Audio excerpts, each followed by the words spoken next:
Hello everyone and welcome to my Y&R Trends channel. I hope everyone is having a wonderful day. Before we begin, please hit the subscribe button and give this video a thumbs up. Summer's arrival in Genoa City was anything but quiet. The air seemed heavier the moment she stepped back into Kyle's world, as if the universe itself was bracing for what was about to unfold.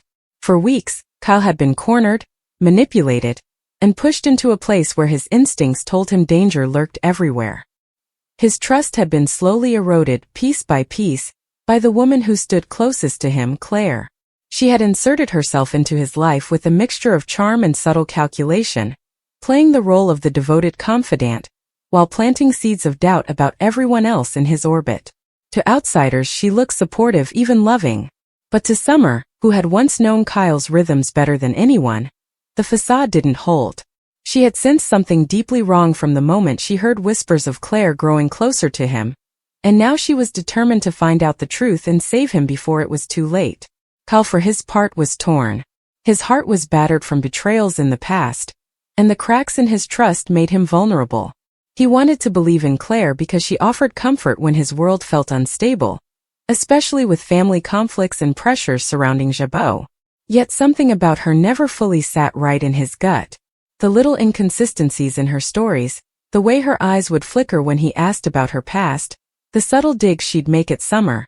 It was all there, but clouded under the fog of loneliness and the need for companionship. Kyle had learned the hard way that being alone often made him question himself more than the people around him, and Claire used that weakness to her advantage. Still, even in his lowest moments, the shadow of Summer haunted him. He couldn't erase the connection they had, the history that seemed etched into every corner of his heart, no matter how much he tried to bury it. Summer's decision to confront Kyle was not born out of jealousy, though many might accuse her of that. It was born out of fear. She had uncovered fragments of information about Claire's true intentions, hints that pointed to something darker and far more dangerous than anyone imagined. The woman who had cozied up to Kyle wasn't merely misguided or insecure. She was strategic, working with forces that wanted to dismantle not just Kyle's stability, but the Abbott legacy itself. Summer had pieced together enough to know that Kyle was standing on a cliff's edge without realizing the ground beneath him was crumbling. What drove her even more was the guilt. She had stepped back from Kyle before, letting their differences and hurt feelings keep them apart. But this time she wouldn't fail him. This time she was ready to fight for him, even if it meant facing down the manipulative woman who had taken her place. The confrontation began quietly, almost deceptively so. Summer appeared at Kyle's door, and for a long moment, he just stared at her as if she were an apparition from another life. The silence between them carried the weight of unspoken words, years of longing, regret, and unresolved love. Claire, standing just behind Kyle, placed a hand on his arm as if to mark her territory, her smile polite but her eyes sharp with calculation. Summer noticed it instantly, and her stomach churned. She had come prepared to see Claire, but the physical possessiveness, the subtle way she clung to Kyle, only solidified what Summer already knew. Claire wasn't just a companion. She was a captor of the heart and mind, slowly pulling Kyle into a trap he couldn't see. Kyle, trying to keep the peace, invited Summer in, unaware of the storm that was about to ignite between the two women who represented the past and the present of his life. Claire played her part with perfection, at least at first. She offered tea, smiled warmly, and made a point of casually dropping little reminders of how she had been there for Kyle during difficult times. Her voice dripped with faux sweetness, the kind designed to mask venom underneath. Summer, however, saw right through it. She had lived through manipulations before. Her mother Phyllis had taught her well to detect a liar who smiled too wide. The longer Summer watched, the clearer it became that Claire's act wasn't just about being a supportive partner. It was a calculated performance meant to alienate Kyle from anyone who might threaten her grip. Summer waited, biting her tongue, letting Claire believe she was winning. But the moment Kyle stepped out of the room to take a call, Summer's patience broke. Her eyes locked on Claire's, and the thin veil of civility shattered between them. Claire's expression shifted in that instant, her polite mask dropping just enough to reveal the steel beneath. She leaned in slightly and whispered words laced with menace, daring Summer to expose her. That was the moment Summer knew without question. Claire was the enemy in Kyle's heart, and perhaps his entire future. was in immediate danger. Kyle's return to the room broke the tension, but Summer's determination had crystallized. She couldn't afford to wait any longer or dance around half-truths. For Kyle's sake, she had to speak plainly, even if he wasn't ready to hear it. The risk was high. If she pushed too hard, he might shut her out completely, choosing Claire's comforting lies over Summer's hard truths. But if she said nothing, Claire would only sink her claws deeper. Summer's voice trembled at first, not from fear of Claire, but from the sheer weight of what she was about to do, intervene in Kyle's life in a way that could either save him or drive him further away. She looked into Kyle's eyes, searching for the boy she had loved, the man she still believed in, and told him the words that had been burning inside her since she returned. She's not who you think she is. Kyle froze when Summer's words pierced the air. He looked from her to Claire, his mind spinning as if the walls were closing in on him.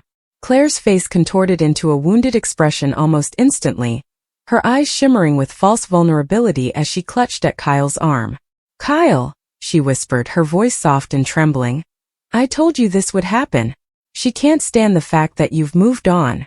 Summer's chest tightened, fury boiling beneath her calm exterior. Claire's performance was flawless, but Summer had lived through enough betrayals in Genoa City to recognize weaponized innocence. She refused to back down, even as Kyle's gaze hardened in defense of the woman he thought cared for him. "I'm not here to drag up the past," Summer said firmly, her voice steady now, every word deliberate. "I'm here because I know what she's doing to you. She's been lying to you, Kyle. She's been manipulating you. And if you don't open your eyes soon, you're going to lose everything, your family, your company, and yourself." Claire's lips quivered into a soft smile, the kind meant to imply patience with a child throwing a tantrum, but her eyes flashed with rage. "How dare you?" she hissed under her breath, low enough that only Summer caught it. That was all Summer needed, proof that the sweetness Kyle saw was just a mask. Kyle ran a hand through his hair, torn between the two women who now seemed like opposing forces pulling him in different directions. He wanted to believe Summer, part of him even longed to, but Claire had been there in his moments of isolation. He remembered the nights she sat with him when he felt abandoned, the words of reassurance she whispered when he doubted himself. Yet he also remembered Summer, the love they shared, the history they built, the way her presence always seemed to steady him when he was spiraling. His heart was split down the middle, and the more he tried to find clarity, the fog only thickened. Summer stepped closer, her eyes never leaving his. "Kyle, think about it," she urged, her voice softer now, more intimate. "Has she ever told you the full truth about where she came from? About who she's connected to? Every time you ask, she dodges or changes the subject. Haven't you noticed that?" Kyle blinked, recalling several occasions where Claire's stories didn't quite add up. He had brushed it off as unimportant at the time, but now, hearing Summer say it aloud, the puzzle pieces began to rattle uneasily in his head. Claire, sensing the shift, tightened her grip on his arm and spoke quickly, desperate to regain control. "Don't let her poison you against me," Claire pleaded, her voice rising with a frantic edge. "She left you, Kyle. She made her choice, and now she can't handle the fact that you're finally happy without her. Don't let her ruin what we have." The desperation in her tone cracked the glossy surface of her composure, and Summer seized the moment. "Happy?" Summer challenged, her words cutting like glass. "Kyle, look at yourself. You're more withdrawn, more defensive, more confused than ever since she came into your life. That's not happiness. That's control. And deep down you know it." The silence that followed was suffocating. Kyle's pulse raced, his mind replaying countless moments with Claire under a new lens.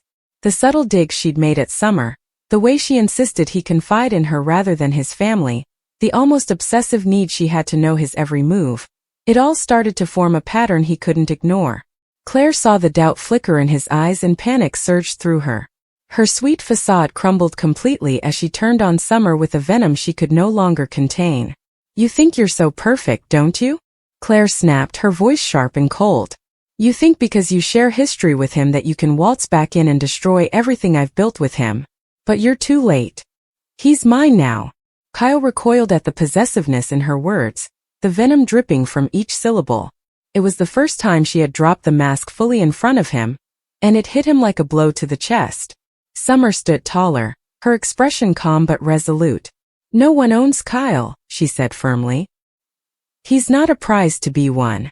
He's a man who deserves love, honesty, and respect, things you've never given him. Kyle's breathing grew shallow, his mind racing faster than he could keep up.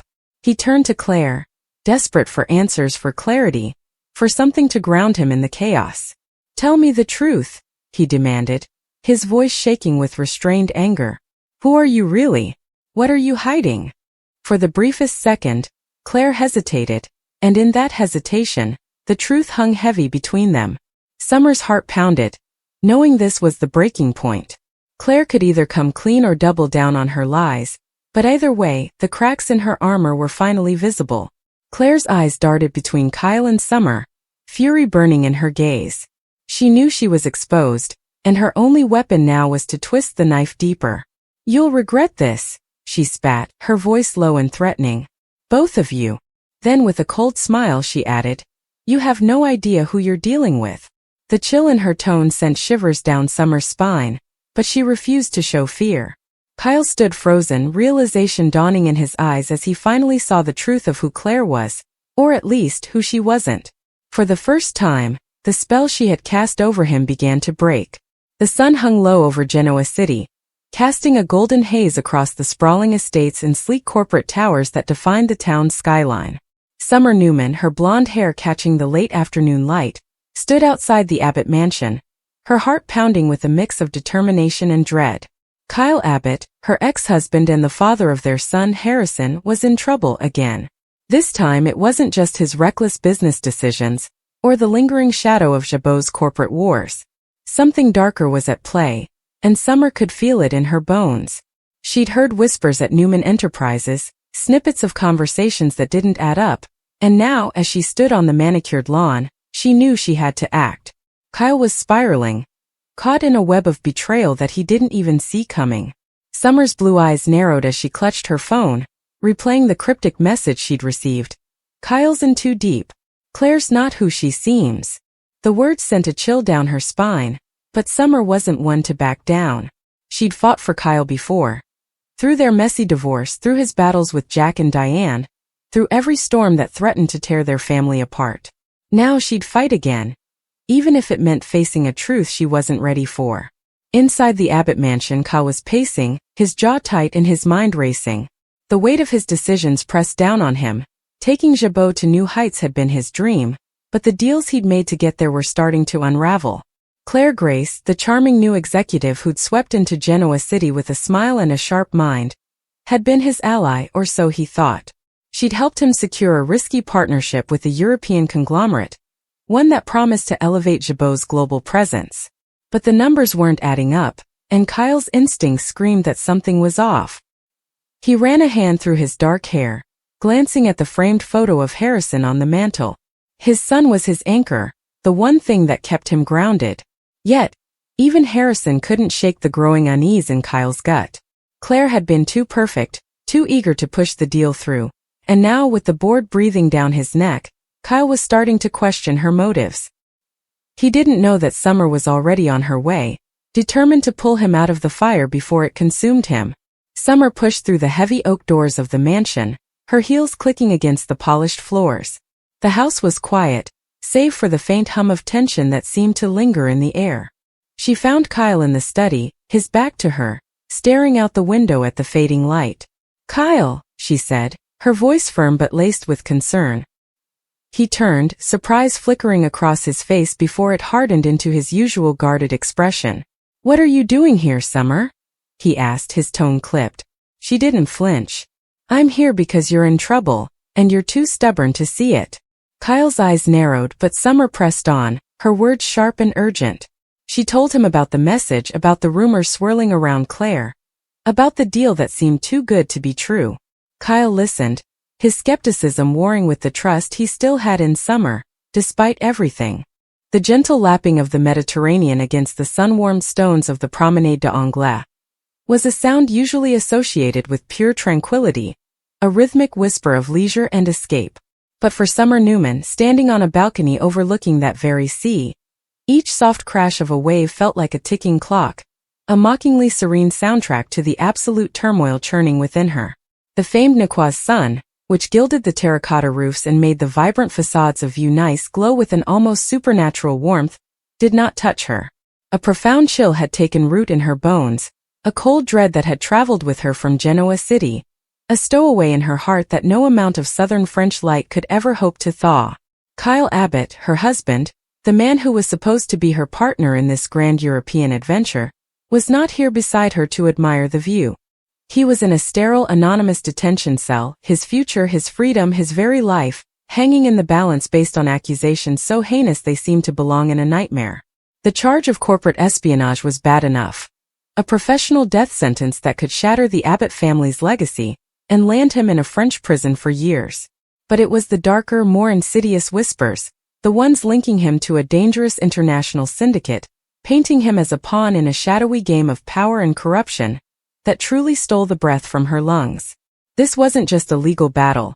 It was a fight for his soul, a desperate scramble to pull him back from an abyss he had been unwittingly thrown into. Her journey to Nice had been a blur of frantic phone calls, tearful pleas to unhelpful embassy officials, and a gnawing sense of powerlessness that was entirely foreign to a woman of her determination.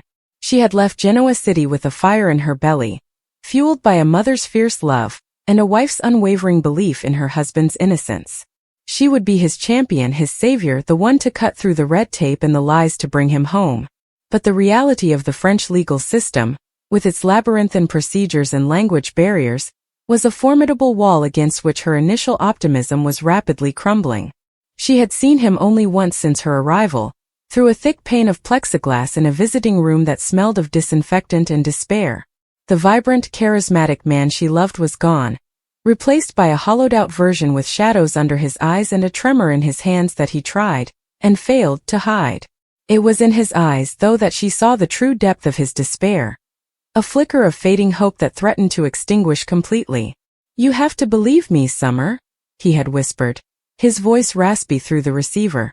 "I didn't do this. I walked into a trap, but I have no idea who said it or why." His words were a plea, a prayer, and they solidified her resolve. She would not let him drown. She would find the truth, no matter the cost. In these darkest of hours, her sole anchor, her only source of solace and strategic counsel, had been Claire Grace. What had begun as a tentative, somewhat awkward connection back in Genoa city, two women linked by their complicated relationships with the powerful Newman family, had blossomed into a profound and indispensable friendship in the crucible of this crisis. Claire had dropped everything the moment Summer called. She had arrived in Nice not as a hesitant outsider, but as a poised, capable ally, her calm demeanor a steadying force against Summer's rising panic. It was Claire who had found them the discreet apartment far from the prying eyes of the press, Claire who had navigated the initial meetings with the stern-faced avocat, and Claire who spent late nights with Summer, huddled over documents, piecing together the timeline of Kyle's business trip, searching for any inconsistency, any loose thread that could unravel the prosecution's case. She was more than a friend. She was a co-conspirator in the best sense of the word, a fellow soldier in the trenches. "We will get him out, Summer," Claire would say, her voice low and reassuring, her hand a comforting weight on Summer's arm. "We just have to be smarter than they are. We have to see the whole board." She spoke of shadowy forces and hidden agendas with a surprising acuity, suggesting that Kyle was merely a piece in a much larger, more dangerous game. A theory that, while frightening, felt tragically plausible. Summer, in her gratitude, had let her guard down completely. She saw Claire's presence not as a miracle, but as a testament to the unexpected bonds that can form in adversity. She trusted her implicitly, confiding her deepest fears and her most fragile hopes, never once suspecting that the hand she was holding for comfort was the very one that had expertly laid the snare. The break in the case, when it came, felt less like a triumph and more like a cruel cosmic joke. It arrived not through the official channels of their expensive lawyer, nor through some brilliant deduction of their own, but through a simple, almost mundane mistake. A hotel concierge, a young man with a sympathetic eye for Summer's daily, distressed visits to the lobby to ask for any messages, discreetly handed her a small, sealed envelope one afternoon. "A woman left this for a guest last week, but the name was wrong," he explained with a shrug. "She was very insistent it be delivered. I thought, with all your troubles, perhaps it is connected." The envelope was unmarked, but inside was a single sleek USB drive. That night, in the quiet of the apartment, with Claire sitting attentively beside her on the sofa, Summer plugged it into her laptop.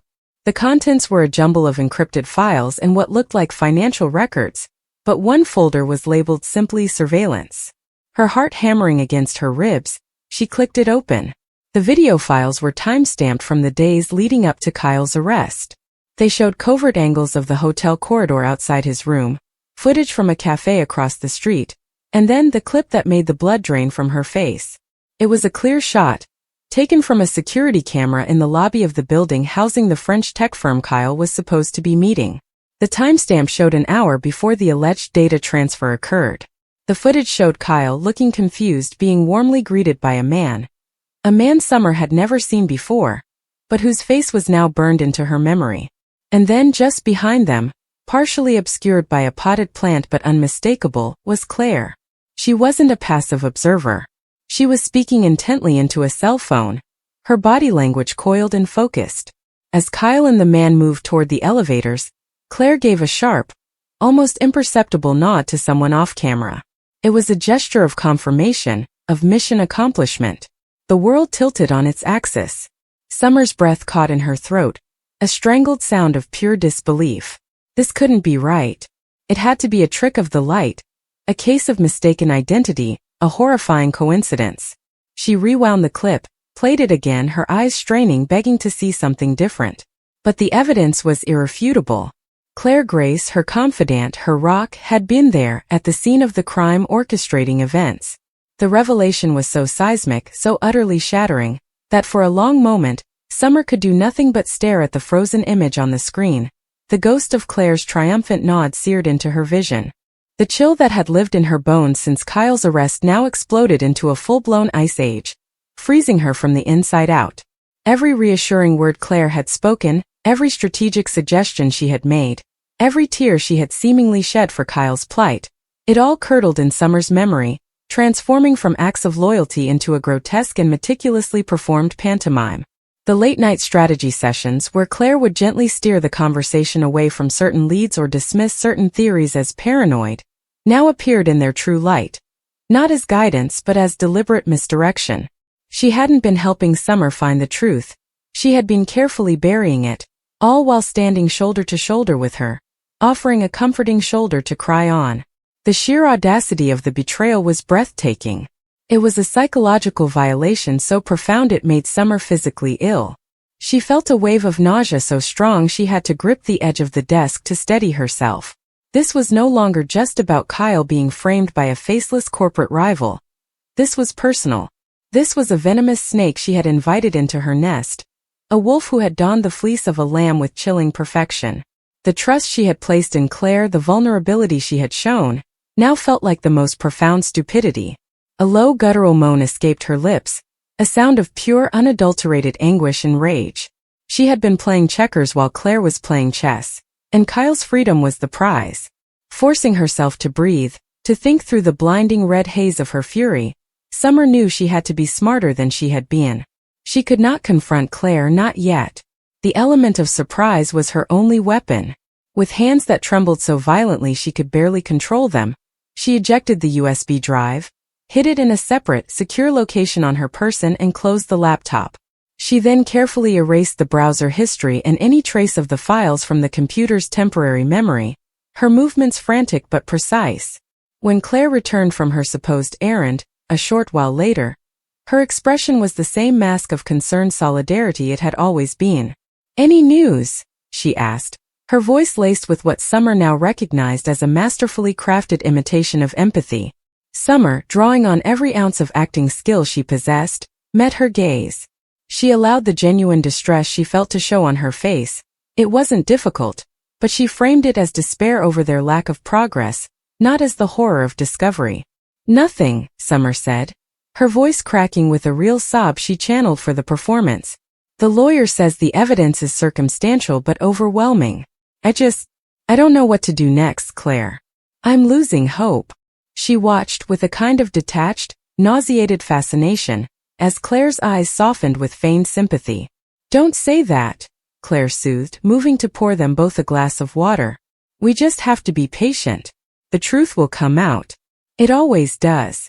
The hypocrisy of the statement, delivered with such serene conviction, was so galling that Summer had to look away for fear her eyes would betray her.